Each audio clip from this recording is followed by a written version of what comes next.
Բարև ձեզ, դուք դիտում եք հրապարակումը, թե ինչ ենք պատմելու այս հաղորդմանը, նախ կարճ մի քանի տողով։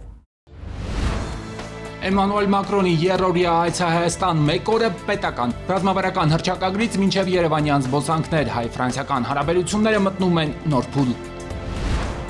Հայաստանի տարբեր մարզերում շարունակվում են եկեղեցիների ու վանական համալիրների վերականգնման լայնածավալ աշխատանքները։ Տասնամյակներով ավերված ու մոռացված սրբավայրերը կրկին դառնում են համայնքային ու հոգևոր կյանքի կենտրոններ։ Տեղահանված Ստեփանյանների ընտանիքը պետական բնակապահովման ծրագրով տուն է ձեռք բերել Արարատի մարզում։ Կառավարության նոր փոփոխություններով լրացուցիչ աջակցությունը հնարավորություն է տալիս նոր կյանք կառուցել արդեն սեփական տանը։ Պետական այցով Հայաստանում էր Ֆրանսիայի նախագահ Էմանուել Մակրոնը։ Ընդունելությունը ջերմ, աջակցությունը հրապարակային, բանակցությունները բարձր մակարդակի։ Մակրոնի պետական այցը դարձավ հայ-ֆրանսիական հարաբերությունների կարևոր էջերից մեկը։ Ծիծեռնակաբերդից մինչև Գյումրի, պաշտոնական հանդիպումներից մինչև ոչ պաշտոնական զբոսանքներ, այցը ուղեկցվեց հստակ քաղաքական ուղերձներով։ Իսկ ռազմավարական գործընկերության մասին համատեղ հռչակագրով Երևանն ու Փարիզը հայտարարեցին համագործակցության նոր մակարդակի մասին։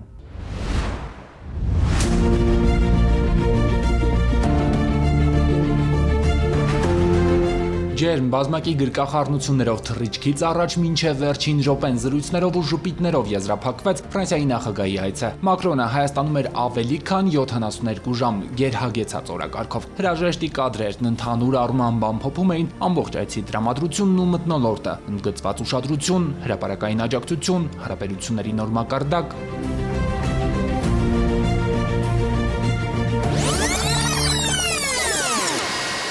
Ֆրանսիական առաջին բորդը Զվարթնոց իջավ մայիսի 3-ի երեկոյան օրակարգում նախ Եվրոպական քաղաքական համայնքի 8-րդ գագաթնաժողովին մասնակցություններ։ Մակրոնի պաշտոնական դիմավորման արարողությունը սակայն տարբերվում էր Երևան ժամանած մյուս 46 երկրի բարձրաստիճան պաշտոնյաների ընդունելությունից։ Ֆրանսիայի նախագահը Հայաստանում էր ոչ միայն գագաթնաժողովի շրջանակում հանդիպումների ու քննարկումների համար, այլև պետական այցով։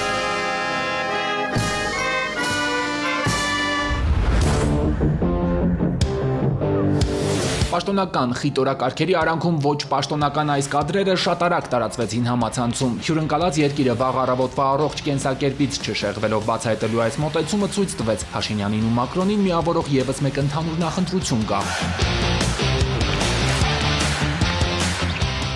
Երևանում ոչ պաշտոնական զբոսանքներ, ֆոտոներ էլի եղան, ակնհայտորեն Մակրոնն էլ միայն դասական դիվանագիտական կաղապարների մեջ տեղավորվողը չէ, կամ գուցե Հայաստանն է տրամադրում։ Ֆրանսիայի նախագահի նախորդ այցը 2018-ի հոկտեմբերին էր, թեև այն ժամանակ էլ ընդունելությունը ջերմ էր, բայց Մակրոնի համար 8 տարվա մեջ ակնհայտ փոփոխություններ կան։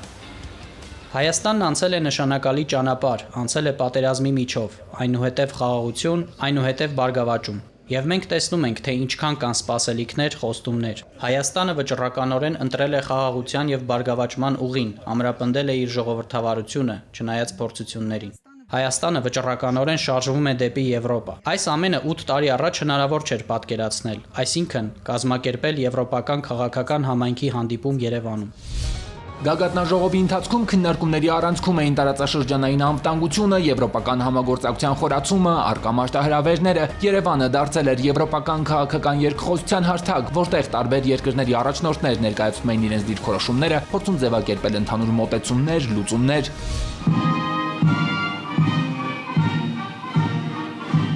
Դիվանագիտական արարողակարգերով պետականը ամենաբարձր մակարդակի այցն է համարվում։ Մակրոնի պաշտոնական դիմավորման արարողությունը Բաղրամյան 26-ում է։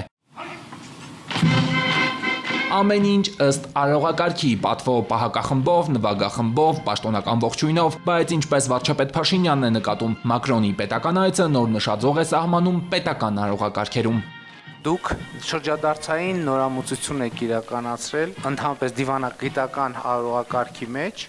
որտեղ եթե միջև ձեր Հայաստան կատարած այցը ամենաբարձր մակարդակի այցը համարվում էր պետական այցը, հիմա կարծում եմ, որ ամենաբարձր մակարդակի այցը համարվում է պետական ժողովրդական այցը, եւ սա կարծում եմ, որ իսկապես մի նոր էջ է ոչ միայն մեր հարաբերությունների, Հայաստան-Ֆրանսիա հարաբերությունների առումով, այլև նոր էջ է պետական այցերի եւ ընդհանրապես այցերի արարողակարգային տրամաբանության մեջ։ Արարողակարգերով պետական այցերի ժամանակ բարձրաստիճան պաշտոնյաները նաև ծիծեռնակաբերդի բարձունքում են լինում։ Էմանուել Մակրոնը սակայն դեպի հուշահամալիր լուր քայլում է ոչ թե որովհետև արարողակարգն է այդպես պահանջում, այլ նախ եւ առաջ ներքին մղումով։ Հետո արդեն սոցիալական ցանցերի իր պաշտոնական էջերում պիտի գրեր վերադարձ հիշողության եւ պատմականության այս վայր անջնջելիին հանդիման, որպիսի յուրաքանչյուր անուն արձագանք գտնի եւ մոռացության չմատնվի։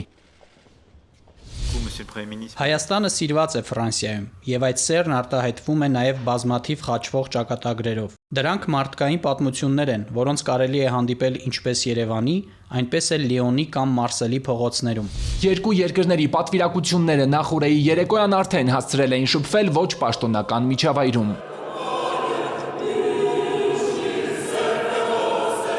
Նախագահ Խաչատուրյանի ու վարչապետ Փաշինյանի անունից տրվել էր պետական ընթրիք։ Հայաստանի Հանրապետության նախագահի հրամանագրով Ֆրանսիայի նախագահը պարգևատրվել էր Փարքի շքանշանով երկու երկրների միջև բարեկամական հարաբերությունների ամրապնդման զարգացման գործում ներդրած ավանդի համար։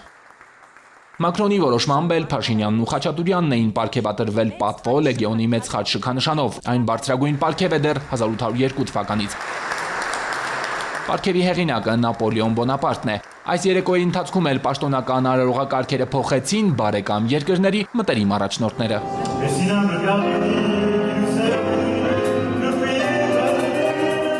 Էմանուել Մակրոնի պետական այցի պաշտոնական վերջին ակորդը Հայաստանն ու Ֆրանսիան ստորագրում են ռազմավարական գործընկերության հաստատման մասին համատեղ հռչակագիր։ Հայ-ֆրանսիական համատեղ ճանապարհին եղել են սերտ գործակցության տարբեր հարթակներ։ Պաշտպանական ոլորտում համատեղ ծրագրեր, ջրամբարաշինություն, տեղական ինքնակառավարման մարմինների ու հասարակական կազմակերպությունների հետ ակտիվ աշխատանք։ Եզակի չեն դեպքերը, երբ Ֆրանսիան կանգնել է Հայաստանի կողքին։ Եթե մենք առանց ռազմավարական գործընկերություն հաստատելու մասին համաձայնագիր եւ փաստաթուղթ ունենալու առանց ռազմավարական գործընկերության այսքան են կարել, բայց պատկերացնում եմ ռազմավարական գործընկերություն հաստատելուց հետո դեռ ինչ հաջողություններ եւ նվաճումներ են մեզ սպասում, ինչի համար պարոն նախագահ ուզում եմ եւս մեկ անգամ արտահայտել իմ երախտիկի խոսքը ձեզ ձեր կառավարությանը, Ֆրանսիայի Հանրապետությանը եւ մեր բոլոր գործընկերներին։ Շնորհակալ եմ։ Հռչակագրի ստորագրումից րոպեներ անց արդեն երկու երկրների միջև գործակցության նոր ուղղություններ են հայտնի դառնում։ Հայկական ու ֆրանսիական գերատեսչությունները, մասնավոր կազմակերպությունները վավերացնում են մոտ 1.5 տասնյակ կարևոր փաստաթղթեր։ Դրանցով նոր հնարավորություններ են բացվում կրթության, գիտության, մշակույթի, բարձր տեխնոլոգիաների, զինված ուժերի, բանկային համակարգի, ենթակառուցվածքների արդիականացման համար։ Վարչապետ Փաշինյանը հատկապես կարևորում է հյուսիս-հարավ ավտոճանապարհի Բարգուշատի թունելի կառուցման վերաբերյալ պայմանավորվածություններն ու համաձայնությունը։ Ֆրանսիական շինարարական կազմակերպությունների ներգրավումը հյուսիս-հարավ ճանապարհում, որը համոզված ենք իր հերթին ներգրավելու է տեղացի կապալառուների նոր ստանդարտները ոչ միայն որդեգրելու, այլև Հայաստանի տնտեսական կյանքում ընդլայնելու եւ տարածելու լրջագույն հնարավորություն է ստեղծելու։ Լրագրողների հետ հարց ու պատասխանի ժամանակ էլ երկու երկրների ղեկավարները հայտարարություններում բաց են անկաշկանդ առանց դիվանագիտական զգուշավորության։ Ռադիո Ֆրանսի լրագրողը նկատում է Հայաստանում մոտ 1 ամսից համապետական ընտրություններ են։ Մակրոնը անթաքույց բաց աջակցում է Փաշինյանին ու ձևակերպում հարցը՝ սա արտաքին միջամտություն չէ Հայաստանի ներքին գործերին։ Պետք է հասկանանք, թե որոնք են միջամտությունները։ Արդյոք դրանք մանիպուլյացիաներն են, որոնցով փորձ է արվում խաթարել ժողովրդավարական կյանքը, թե պարզ երեսով ստանձնված քաղաքական դիրքորոշումը։ Ես վստահում եմ այս գործընկերոջը, որի հետ աշխատում եմ արդեն 8 տարի։ Այնինչ ես եմ անում, նույնը չէ, ինչ փորձում են անել Հայաստանում ԶԼՄ-ների միջոցով։ Կեղծ տեղեկատվություն տարածելով, փորձելով ապակայունացնել իրավական պետությունը։ Սա է տարբերությունը։ Եվ ես իմ դիրքորոշումները հայտնում եմ միայն բաց ու հրապարակային։ Մակրոնի բազմաշերտ այցի վերջին կանգառը Գյումրի ոչ պատահական ընտրությամբ ֆրանսահայ շանսոնյե Ազնավուրի բնութագրած մեծ ցավ տեսած, բայց չկոտրված քաղաքում ձևավորվեց Հայաստան-Ֆրանսիա երաժշտական կամուրջը։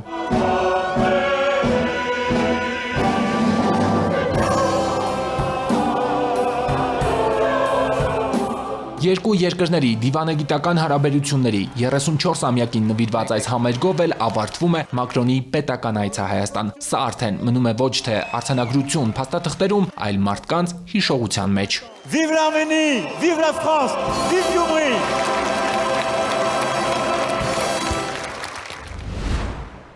Հայաստանում լայն թափով շարունակվում են պատմամշակութային ու հոգևոր ժառանգության վերականգնման աշխատանքները։ Միայն վերջին 7 տարում պետությունը հուշարձանների պահպանության համար հատկացրել է ավելի քան 3 միլիարդ դրամ։ Կեսից ավելին ուղղվել է եկեղեցիների ու վանական համալիրների նորոգմանն ու ամրակայմանը։ Կիրանցի Սուրբ Երրորդությունը, որը խորհրդային տարիներին նույնիսկ պահեստի էր վերածվել, այսօր կրկին օծված եկեղեցի է։ Տասնյակ վանքեր ու եկեղեցիներ, որոնք խոնարհվել էին, չէին գործում, նորից սկսել են գործել։ Ես 80 թվականին Հարսեմ եկել ես գյուղը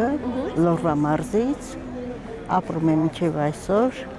Կեսրայրս ասեց, որ պահեստում բնամթերք են տալի ժողովրդին, գնանք ստացի։ Եկել ենք, տեսել եմ եկեղեցի, որը ավերված պահեստի վերածված։ Ջահել հարս էր, որ առաջին անգամ մտել է եկեղեցի, միանգամից սյուներն են գրավել ուշադրությունը, սկեսրայրն է պատմել, որ պահեստի վերածված կառույցն իրականում գյուղի խոնարհված եկեղեցին է։ Սուրբ Երրորդությունը կառուցվել է 19-րդ դարում, եռանավ բազիլիկ եկեղեցին մեր օրեր է հասել խիստ վթարային, խոնարհված վիճակում, առանց տանիքի։ Երբ որ մենք եկեղեցու շուրջ աշխատանքը սկսեցինք, քչերն էին գլխի ընկնում, որ այստեղ եկեղեցի է տեղակայված եւ խորհրդային միության շրջանում եկեղեցին վերածվել էր պահեստի, ըստ էության դարձել էր անճանաչելի եւ մենք խիստ կարեւոր համարեցինք, որպեսզի այն վերագտնի իր սկզբնական տեսքը եւ ավելի քան 64 միլիոն դրամ է պետությունը հատկացրել այս նպատակով։ Մոտ 2 տարի առաջ սկսված վերականգնման աշխատանքներն ավարտվել են, Կիրանցի Սուրբ Երրորդությունն օծվեց։ Արարողությունն իրականացրեց Տեր Հայկազուն arczepiskopos Նաջարյանը։ Գյուղի սկզբնամասում գտնվող խորհրդային տարիներից խոնարհված եկեղեցին դարձյալ հավատացյալների աղոթքով լցվեց։ Օծման արարողությանը ներկա էր նաև վարչապետ Նիկոլ Փաշինյանը։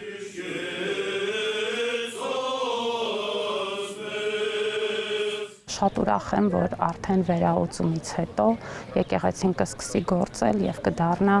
Կիրանցի համար հոգեվոր կյանքի կենտրոն։ Հարևանությամբ նորակառույց դպրոցն է, մարզադաշտն է եւ ես կարծում եմ, որ այս միջավայրը ավելի քան խորհրդանշական է խաղաղության նոր իրականության եւ անվտանգության ու ապահովության պայմանները ձևավորելու եւ այս առումով վստահ եմ, որ այս եկեղեցին կդառնա հաճախ այցելվող վայրերից մեկը։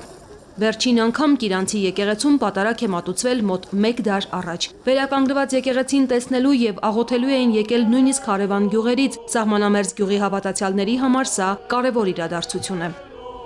Ով կարող է չուրախանալ նման գեղեցիկ նորության համար։ Գյուղում գործելու է եկեղեցի եւ միշտ մտածում եմ, որ այստեղ ուրախություն լինի, կնունք լինի, ծնունդ նշեն, հարսանիքներ նշեն եւ բոլոր եկեղեցական ծիսակատարություններ վերջապես մեր գյուղում կկատարվի։ Վերականգնումից հետո կնունք, ծնունդ, հարսանիք կանեն, դարձյալ պատարագ կմատուցեն նաև վաղ միջնադարյան պտղնավանքում։ Վերականգնող ճարտարապետը ոգևորությամբ այդ օրվան է սպասում։ 7-րդ դարի գմբեթավոր բազիլիկ տիպի կառույցներից է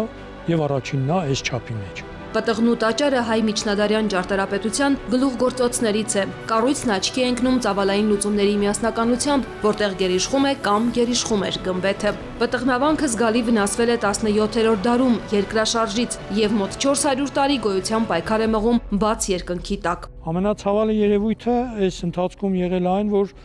այդ հսկայածավալ ուրեմն գմբեթի վերին հատվածների խոնարհված քարերը ժամանակի ընթացքում անընդհատ մի մասը վնասվել է, մի մասը տեղափոխվել են այլ վայրեր, այլ տեղեր, օգտագործվել է մի խոսքով որպես շինանյութ։ Վաղ միջնադարյան գոհարը մեզ է հասել խիստ վնասված, գմբեթային ամբողջ համակարգից մնացել է միայն արևելյան կամարը։ Պահպանվել են հարավային ճակատի կենտրոնական պատուհանի թեմատիկ բարձրաքանդակները, որ հատուկ շքեղություն են տալիս վանքին։ Մոտ 1400 տարի առաջ կառուցված տաճարը մեր աչքի առաջ է, կիսավեր, բայց հպարտ։ Գաղտնիքը շատ բացահայտ է գոնե մեր համար, որը վկայությունն է մեր վաղ միջնադարյան ճարտարապետական եւ շինարարական արվեստի բարձր մակարդակի։ Տաճարը միայն մեկ անգամ է նորոգվել 1930-ից 40-ական թվականներին, այն էլ մասնակի ամրակայումներ են արվել առավել վնասված հատվածներում։ Այժմ իրականացվում են վերականգնման հսկայական աշխատանքներ, որ սկսվել են անցած տարվանից։ Պետական բյուջեից նախատեսված է ծախսել մոտ 306 միլիոն դրամ։ 4 տարի լռել է այստեղ զանգի ղողանջը, լռել է պատարակի ձայնը եւ այլն հոգեվոր գործառույթը եւ իրան տալիս ենք իր նախնական շունչը։ Մեղմ ասած, հեշտ չէ նախաձեռնել այնպիսի կառույցների վերականգնում, որոնք հազարամյակների պատմություն ունեն։ Դրանց ճարտարապետական առանձնահատկությունը պահպանելու համար վերականգնմանը նախորդում է գիտական մի հսկայական աշխատանք։ Պահպանված փաստաթղթերից մինչև քարեր մանրակրկիտ ուսումնասիրվում են։ Վարպետները եկեղեցիների տարածքում աշխատում են տարիներով, բայց միշտ չէ, որ պահպանված նյութերը թույլ են տալիս ամբողջական վերականգնում իրականացնել։ Այն դեպքերում, երբ կասկած կա եւ արդեն գիտական տվյալներից հետո գալիս է ճարտարապետների ենթադրությունը, այդ դեպքում ուղղակի այդտեղ պիտի կանգնել եւ բոլոր կանոններով, այո, այդ մակարդակից ավելի չվերականգնել, որովհետեւ միշտ վիճելի կլինի եւ միգուցե հետագայում նոր տվյալներ բացահայտվեն, որոնք կարող են փոխել մեր պատկերացումները եւ անդառնալի որևէ միջամտություն չի կարելի անել հուշարձաններում։ Վերջին տարիներին պետական քաղաքականության արդյունքում մի քանի տասնյակ հուշարձան է վերականգնվել, նորոգվել ու ամրակայվել, այդ թվում նաև վանական խոշոր համալիրներ։ Եթե 2018-ին եկեղեցիների վերականգնման ու ամրակայման նպատակով ուղղված միջոցները մոտ 102 միլիոն էին, ապա 2025-ին կառավարությունն այդ նպատակով 815 միլիոն դրամ է հատկացրել։ 18 թվականից մինչև 25 թվականը հատկացվել է հուշարձանների վերականգնմանը մոտավորապես 3 միլիարդ 100 միլիոն դրամի չափով գումար, որից 1.7 միլիարդը ավելի քան կեսը ուղղվել է եկեղեցիների վերականգնման, նորոգման, ամրակայման, ուսումնասիրման աշխատանքներին։ Վերջին 3 տարիներին պետություն մասնավոր համագործակցության շնորհիվ վերականգնվել ու դեռ շարունակում է վերականգնվել 19 կրոնական բնույթի հուշարձան, 9 պատկանում է Մայրաթոր Սուրբ Էջմիածնին, 10-ը պետությանը։ Ամեն տարի պետական բյուջեից հուշարձանների վերականգնման համար հատկացվող գումարի զգալի մասը հենց եկեղեցաշինությանն է ուղղվում։ Դա մեզ թույլ է տվել ինչպես ավելացնել վերականգնվող եկեղեցիների վանքերի թիվը, որոնք իհարկե գտնվում էին ծայրահեղ վթարային վիճակում եւ այդպիսի հարյուրավոր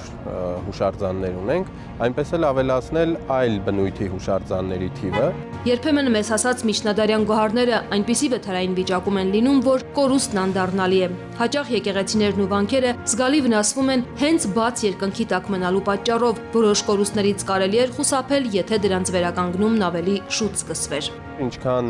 ժամանակ անցնում է եւ հետաձգվում է հուշարձանների վերականգնումը, այդքան այդ ժամանակի ընթացքում մենք կորցնում ենք որոշակի գիտական տվյալներ նույն բեկորների տեսքով, որոնք ավելի արժեքավոր կլինեին ավելի վաղ վերականգնման դեպքում եւ կարելի էր դրանք օգտագործել։ Գնդեվազի Սուրբ Աստվածածինը, որ զարդարված է հայ որմնանկարչության լավագույն նմուշներով, դրանք Հովնաթանյանների հայտնի դպրոցին են պատկանում, երկար ժամանակ բաց երկնքի տակ է եղել։ Բազիլիկ եկեղեցու որմնանկարները գուցե այդքան չվնասվեին, եթե վերականգնումը նախաձեռնվեր, օրինակ, տասնյակ տարիներ առաջ։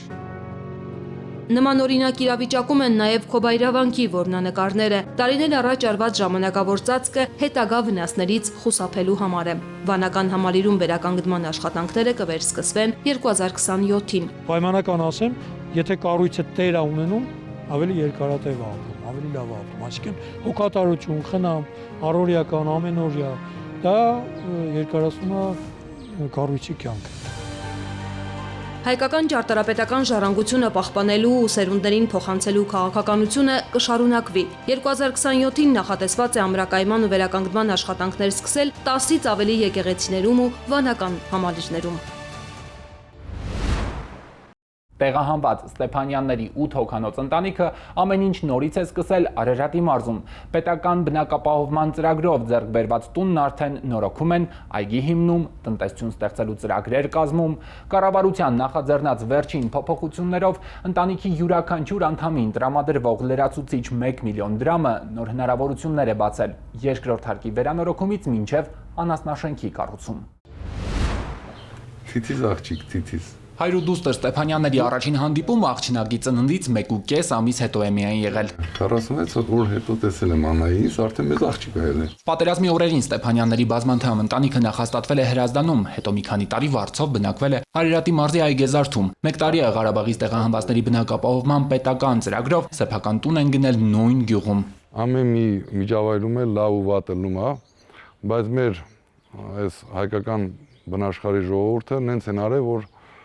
մեր տեղահանված ընտանիքները ինչ որ չափով իրենց լավ զգան։ Իրանց այդ շփումը բերեց նրան, որ այս գյուղը մեզի հարազատ դառավ։ Հարազատ դարձած Այգեզարդում 4 անչափահաս երեխա են մեծացնում։ Տղաները գյուղի դպրոց են գնում, հնգամյա Աննան մանկապարտեզ։ Դասերից հետո սիրով են միանում ավագներին, օգնում ինչով կարողանում են։ Պիտի աշխատես, որ ապրես։